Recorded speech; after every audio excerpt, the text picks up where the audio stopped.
Hello दोस्तों, welcome to our channel. आज हम लोग दोस्तों जेम 2026 में जो एग्जाम होने वाला है, आईटी जेम जेम 2025 का जो एग्जाम 4 क्या है, ऋषिकेश भाई ऑल इंडिया रैंक 40 इनका आज अपन रिव्यू लेंगे किस प्रकार इन्होंने मतलब जेम को फोड़ा है। और जेस्ट में भी इसने ऑल इंडिया रैंक 16 आई है इनकी। भाई तगड़ा माल है। अभी आईआईटी दिल्ली से ये एमएससी फिजिक्स कर रहे हैं। तो भाई पहले तो सबसे पहले ऋषिकेश भाई वेलकम टू अवर चैनल। और अपना थोड़ा इंट्रोडक्शन दे दो भाई, कहाँ मतलब कहाँ से हो और कहाँ से आपने मतलब बीएससी करी और फिर क्या फिर Hello upon. everyone, my name is Rishikesh Kumar and my colleague is Kesav Misra. He is also studying with me in IIT Delhi and I am from Patna, Bihar and I have done my graduation from Patliputra University and then in the final year I prepared for the exam and cracked it. And together with though my preparation for the GEST was not so well, but the as the GEST exam postponed it much later, so I gave it all, but secured 16th rank also in that. यार बहुत सही है, मतलब जेस्ट exam की तैयारी नहीं करते हुए भी ऑल इंडिया रैंक 16 लाना बहुत बड़ी बात है। तो वो कितने क्योंकि उसमें वो GEST का पोस्टपोन ही हो रहा था, वो पूरा टाइम मतलब उसमें डेट्स भी नहीं आ रहे थे कि कब होगा नहीं हो, तो प्रिपरेशन भी मेरा छूट ही गया था। तो फिर भी मैंने एग्जाम का फॉर्म तो भरा था, तो बस देने के लिए गया था, आ गया था। इनकी मैं आपको एक मतलब बताऊं कि ये एनआईटी राउरकेला से बीटेक कर रहे थे। मतलब इन्होंने बीटेक छोड़ मतलब कुछ फाइनेंशियल इशू के कारण बीटेक छोड़ दी थी इन्होंने। मतलब फर्स्ट ईयर सेकंड ईयर के बाद इन्होंने मतलब बीटेक छोड़ दी थी। फिर उन्होंने बीएससी करी और मतलब हार नहीं मानी और फिर आईआईटी जेएम का एग्जाम देकर बीएससी थर्ड ईयर में आईआईटी दिल्ली में आ गए। मतलब बहुत बड़ी बात होती है यार। मतलब राउरकेला एनआईटी राउरकेला जहाँ से बीटेक सीएस सिविल कर रहे थे आप, मतलब नहीं, सिविल सिविल सिविल।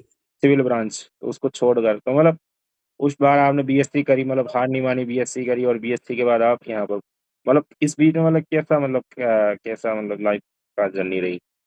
आ, जैसे कि जैसे कॉलेज से छूटने के बाद मैंने होम ट्यूशंस करना शुरू किया और होम ट्यूशन पढ़ाता था। बेसिकली डिग्री तो मेरे पास था नहीं, तो मेरे को मतलब मैं इधर उधर भी देख रहा था, बट उसमें हुआ नहीं सक्सेस। तो छोटा मोटा कोचिंग भी था एक, तो उतना वो सब अच्छा था नहीं, तो थोड़ा बहुत पढ़ाता था उसमें, या होम ट्यूशन मेनली करता था। और बाकी अपना थोड़ा इन्वेस्टमेंट वगैरह भी देखता था। तो चेक वगैरह के प्रॉब्लम सोल्व करते थे, चेक वेबसाइट और डाउट सोल्विंग हाँ, करके। चेक चेक करके एक होता है वेबसाइट था, और एक फोटो स्टडी है, वो उस पर भी मैंने करा है। मतलब और ये हार नहीं मानी, मतलब कहीं ना कहीं मतलब फाइनेंशियल इशू के कारण भी इन्होंने मतलब अपने आप को मतलब होम ट्यूशन पढ़ाया, बीएससी करी और जेएम को फोड़ा है। मतलब ये है कि लाइफ में कभी भी मतलब रुकना नहीं है, मतलब चलते रहना है ये। तो जैसे जेएम की आपने प्रिपरेशन मतलब कहाँ से करी थी, मतलब एग्जाम की प्रिपरेशन अन अकेडमी से करी थी। खान अकेडमी से करी थी। तो मतलब किस प्रकार से कब से स्टार्ट करी थी, सेकंड ईयर या थर्ड ईयर कब से स्टार्ट करी और मैंने थर्ड किस। ईयर में सानू अरोरा सर को फॉलो करा, और अच्छा था उनका पढ़ाने का स्टाइल, और टू द पॉइंट पढ़ाते थे, और उनसे बहुत कुछ सीखा और ये एग्जाम क्लियर किया। जैसे आपने जे एडवांस भी फोड़ा जब भी आप एनआईटी राउरकेला गए, तो जेई और जेएम इन जेई दोनों में। Mains, JE mains. हाँ जेई मेंस, इन दोनों में क्या डिफरेंस है मतलब जेई मेंस और जैम में हमारा डिफरेंस तो पता है, आ, पर कितना पोर्शन अपना 11 ट्वेल्थ का जेएम में आता है जैसे आपने पढ़ा हो। हाँ, तो दो चार बातें हैं। जैसे कि अगर जेई मेंस का जो तैयारी करके रखा होता है, उसको जैम बहुत आसान लगेगा, इन द वे की जो रिगर है ना न्यूमेरिकल सॉल्व करने में, जो फिजिक्स के पर्टिकुलर जो होते हैं, तो उसमें क्या होता है कि मैकेनिक्स लगभग सारे इंस्टीट्यूट में जो भी है, मेन फोकस मैकेनिक्स और इलेक्ट्रोमैग्नेटिज्म पर दिया जाता है, जिससे कि मैक्सिमम बच्चों का वो ठीक रहता है। तो उससे आपको एक बूस्टअप मिल जाता है जैम की प्रिपरेशन में।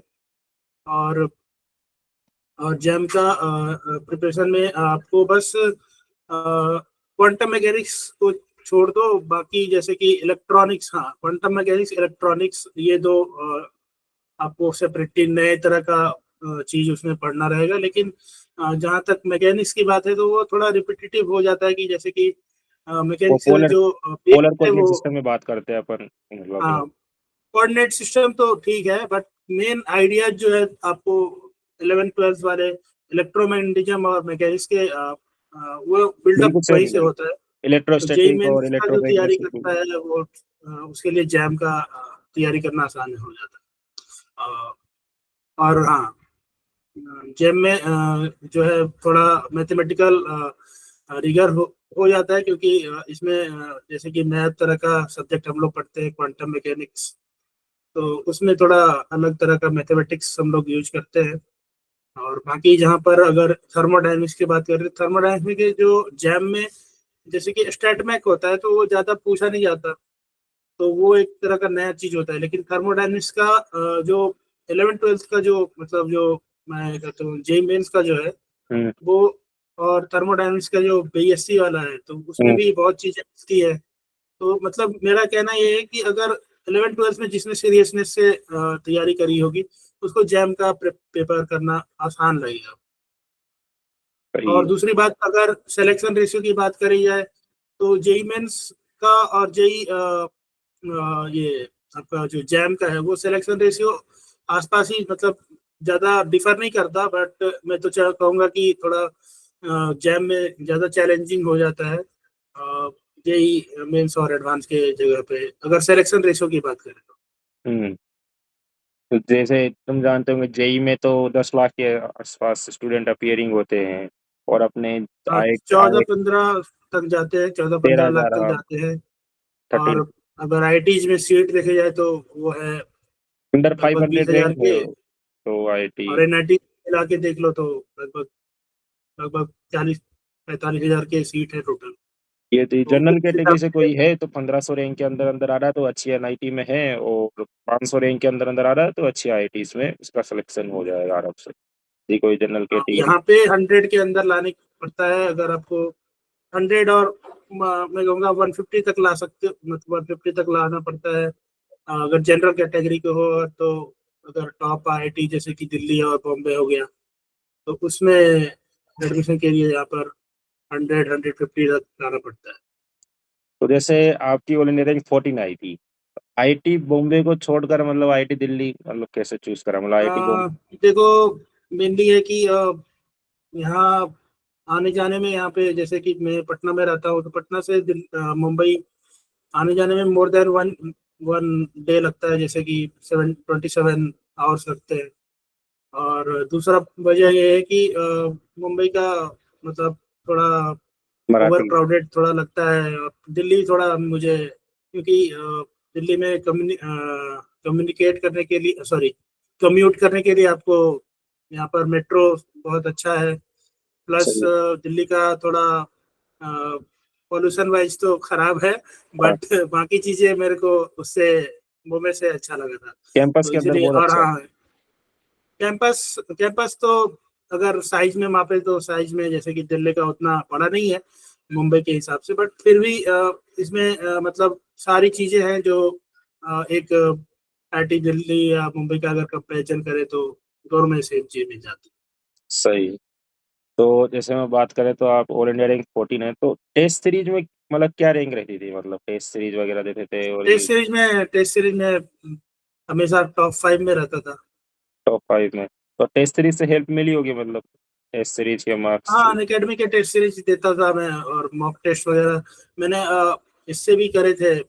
जैसे कि जेएम का ऑफिशियल पेपर होता है तो मैंने लास्ट के प्रिपरेशन डेज में सिर्फ और सिर्फ जैसे कि एक पेपर होता है उसको प्रिंट आउट करा लो और उसका सॉल्यूशन करो 3 घंटे के अंदर में, फिर उसको जज करो कि कितना नंबर आ रहे हैं और कहाँ पे वीकनेस है। उसमें तो मेरे अच्छे नंबर आते थे, बट इस बार थोड़ा सरप्राइजिंग था पेपर दिल्ली की तरफ से, तो इसमें इतने मार्क्स बने नहीं।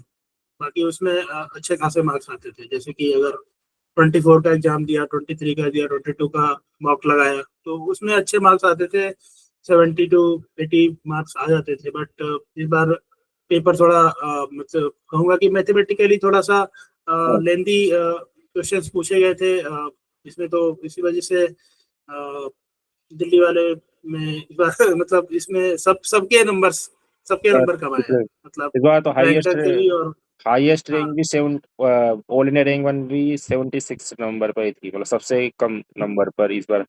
कट ऑफ इस बार बहुत कम गई है ना, इवन 14 कट ऑफ सबसे लो गया है, जो दिस ईयर पिछली बार जब दिल्ली ने सेट करा था 2017 में, उस समय कट ऑफ लगभग 17 15 नंबर, गया था, और इस बार 14 के आसपास गया है।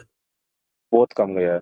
तो जैसे मैं बात करूँ तो बीएससी थर्ड ईयर मतलब थे, तो बीएससी के साथ जेएम की प्रिपरेशन मतलब कैसे, मतलब फॉलो कैसे हुई मतलब। पीएससी में देखो, वहां पर मतलब कॉलेज, मतलब नॉन अटेंडिंग समझ लो, उसमें जाना नहीं था मेरे को, तो मैं घर पे अपना बैठ के जो टाइम मिलता था पढ़ाई करता था, और ट्यूशंस भी पढ़ा रहा था। अच्छा, मतलब ट्यूशन भी साथ में पढ़ा रहे थे थर्ड ईयर में और पढ़ाई भी जेएम की करते थे, तो जेएम हम्म। को कितने घंटे आप लेक्चर्स को देते थे और कितना घंटा सेल्फ स्टडी रखते थे।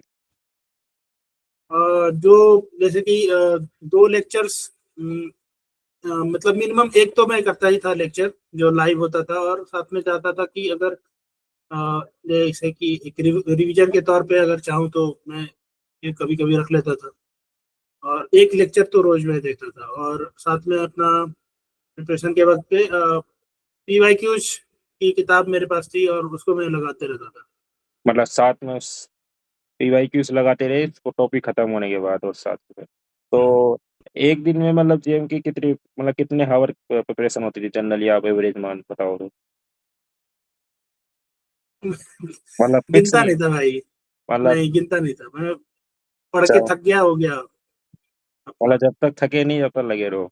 हाँ हाँ हाँ। मतलब एक ये होता है ना माइंड सेट की यार हाँ, पढ़ते ये रहो, गिनने बट का पैटर्न मेरे को बाद में आया, जैसे कि लास्ट 1 मंथ बचा था, तो उस समय मैं टाइम गिनता था कि हाँ मैं कितना घंटा पढ़ रहा हूँ, जैसे 8 घंटे 9 घंटे में एक मंथ पढ़ता था। एक मंथ लास्ट के जब एग्जाम, जैसे जनवरी मान लो, जनवरी में मैंने 8 से 9 घंटे रोज पढ़ाई करी।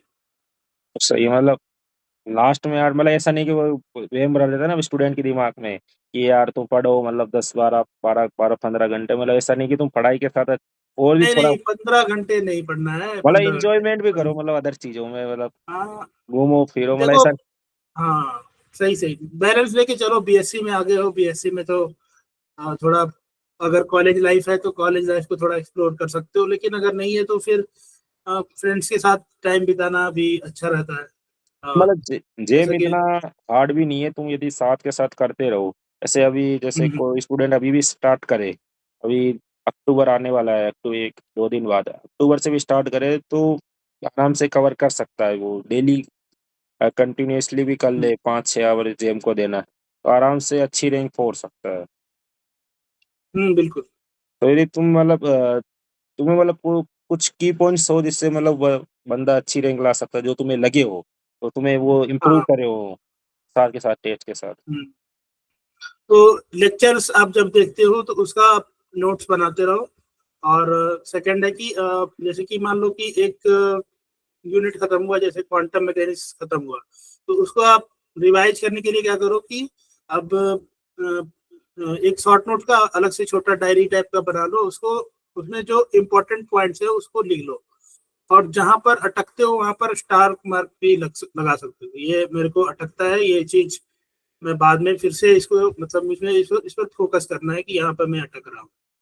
दूसरा है कि पीवाईक्यूज के बहुत इंपॉर्टेंस है, जितने भी पीवाईक्यूज हैं, जैसे कि मैं 2016 या 17 मान के चलो, 2017 के 16 के बाद से जितने भी पीवाईक्यूज है सारे कर लो। उससे पहले वाले थोड़े टीडियस होते थे, क्योंकि उस समय थोड़ा पेपर का लेवल थोड़ा और ज्यादा था, लेकिन अगर 16 17 के बाद से सारे पेपर आप करने चाहिए।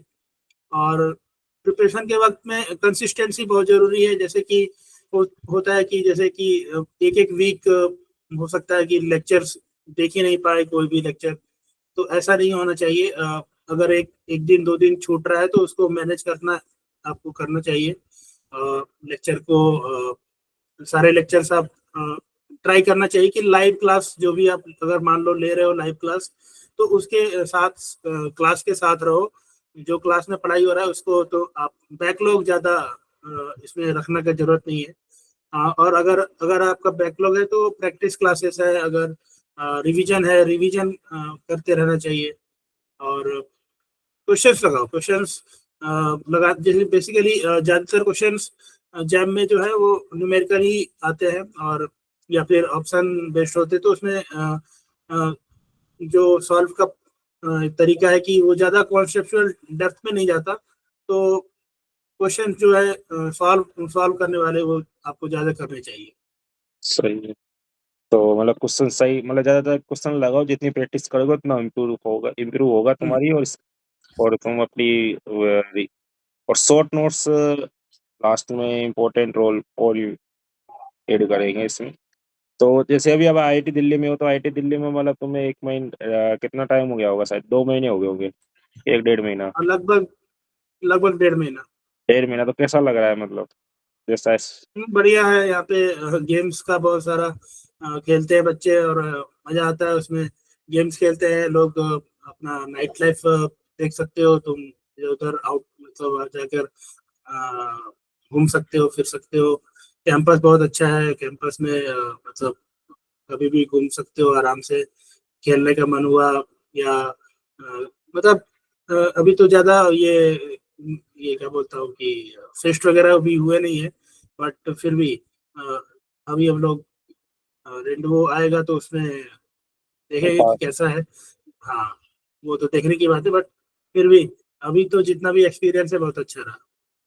प्रोफेसर कैसे लगे, मतलब टीचिंग स्टाइल और अदर लैब्स वगैरह। टीचर्स टीचर्स में आपको मैंने कि उसमें सारे टीचर्स को फॉलो करना ज्यादा आसान नहीं होता, लेकिन आपको मेहनत खुद से भी करनी पड़ती है। मतलब पढ़ना तो यूट्यूब से ही, मतलब हाँ, या खुद से अगर करना बुक पड़ता है, से। जैसे कि मान लो कि कोई टीचर है तो बोल दिया कि भाई ये पढ़ लेना, तो भाई तुमको पढ़ना पड़ेगा अपने से, नहीं पढ़ोगे तो फिर बैकलॉग्स आते रहेंगे। मैंने तो अभी तक नहीं पढ़ा है उतना, मतलब इंजॉय हो रहा है, मेरे मतलब बैकलॉग बहुत है। अभी आईआईटी में इंजॉयमेंट चल रहा है। हाँ, इधर इंजॉयमेंट ही अभी चल रहा है, पढ़ाई तो सीरियसली अभी करा नहीं। यहाँ पे टाइम कैसे बीत जा रहा है पता नहीं चल रहा और है, कभी एक भी वीक सरप्राइज से फील हुआ। अगला। और अपना हॉस्टल और ये रूम कैसा लगा, मतलब आपको हॉस्टल कैसा। मेरा तो हॉस्टल का रूम अच्छा लगा है, क्योंकि मतलब अच्छा लगा। कुछ लोग के तो मेरे रूम से भी छोटा कमरा है उन लोग का, बट मेरा ठीक है, स्पेसियस है। मेरा जो अरेंजमेंट है रूम में, कबर्ड का और जो स्टडी टेबल और जो ऊपर होता है, वो सब ठीक है। तो और मेरा हवादार रूम है एकदम, जैसे कि बालकनी के सामने है, तो अच्छा रहता है। मेरा सही रूम है। अच्छा है। और और मतलब हॉस्टल ओवरऑल ऐसे भी मतलब अब ठीक है, उतना छोटा रूम, थोड़ा छोटा रूम रहता है, बट चलता है उतना। रूम में लोग कम ही रहते हैं। यहाँ नीचे रीडिंग रूम है, लाइब्रेरी है, लाइब्रेरी रूम और टीटी रूम वगैरह, उसमें लोग पूल खेलते रहते हैं, और जिम है, तो उसी में टाइम बीत जाता है। यहाँ पर रूम में ज्यादा रहने का तो बस सोने के लिए आ जाते हैं। हॉबीज क्या है आपकी, मतलब हॉबीज। हॉबीज वही चेस है, और टीटी है, और सिंगिंग है। सिंगिंग, हाँ सिंगिंग, हाँ तुम सिंगिंग बहुत अच्छी करते हो यार। सिंगिंग एक गाना सुना दो, हो जाए एक लास्ट में, कुछ भी। दिल का जहान है वो तुझे कैसे बयां करे, कह दे तुम्हें या ये न कहे, बोलो न क्या करे। बस इतना सा, एक मतलब अच्छा सा मतलब हो जाए। दिल जो तुम्हारा है कैसा बेचारा है, माने ना बेसरम बिल्कुल खटारा, तू करे दिल बेकरार, क्यों करूं मैं तुझसे प्यार, दिल का जो हाल है वो तुम्हें कैसे बयां करें। वाह यार, मतलब मजा आ गया, मतलब परफेक्ट सिंगर हो यार, मतलब हाँ, मैं क्लब में जाऊंगा, थोड़ा बहुत देखूंगा वहाँ पे क्या होता मतलब क्लब में ज्वाइन करोगे, सही है। मतलब ये है कि मतलब एक्स्ट्रा चीजें आनी चाहिए, वैसा नहीं, पढ़ाई पढ़ाई और इंजॉयमेंट साथ में, और मस्ती तो अपन करते ही है, तो आपको पता है, मतलब गजब की है। मस्ती चल। मस्ती तो करते ही रहती है। तो मस्ती होनी चाहिए लाइफ में, मस्ती के बिना तो और क्या, आए हो आराम से यहाँ पे, थोड़ा खुश होके जाओ। लोग तो सैड लाइफ जी रहे हैं। सैडनेस तो सब जगह ही है। सही है। चलो भाई, मतलब अपन ने सब कुछ डिस्कस कर ही लिया है जेन, और तो अभी बहुत से स्टूडेंट अभी स्टार्ट कर रहे हैं, तो मतलब क्या गाइड करोगे, लास्ट में टिप दे दो कि उनको क्या करना है। हाँ, तो प्रिपरेशन जब मतलब जहाँ जहाँ पर भी हो, मान लो कि सब तो स्टार्ट नहीं कर पाते शुरू से, बट जहाँ से भी हो अभी भी टाइम है, अभी भी प्रिपरेशन का टाइम है। अब जब जब चाहो जब जाओ तब सवेरा है। आप अभी से लग जाओ। अगर कहीं पे लैग है तो उसको उस पर काम करो। अगर बहुत सारे यूनिट्स छूट रहे हैं तो उनके लिए प्लान बनाओ कि ये यूनिट्स मुझे इतने टाइम फ्रेम में कंप्लीट करना है, और उस पर काम करो यार। ऐसे बस ये सोच करके कि टाइम अब कम बच रहा है तो कैसे होगा, उसको छोड़ दो। जितना यूनिट्स हो पा रहे हैं उनको अच्छे से करो, और मतलब मचा दो भाई। ठीक है भाई, मतलब मचा, हमारे जितने भी व्यूअर्स देखेंगे सब मचाएंगे आज, मतलब सब जेम 2026 का मचाएंगे। ठीक है, थैंक यू भाई ऋषिकेश भाई, फिर मिलते हैं नेक्स्ट टाइम। ओके, धन्यवाद।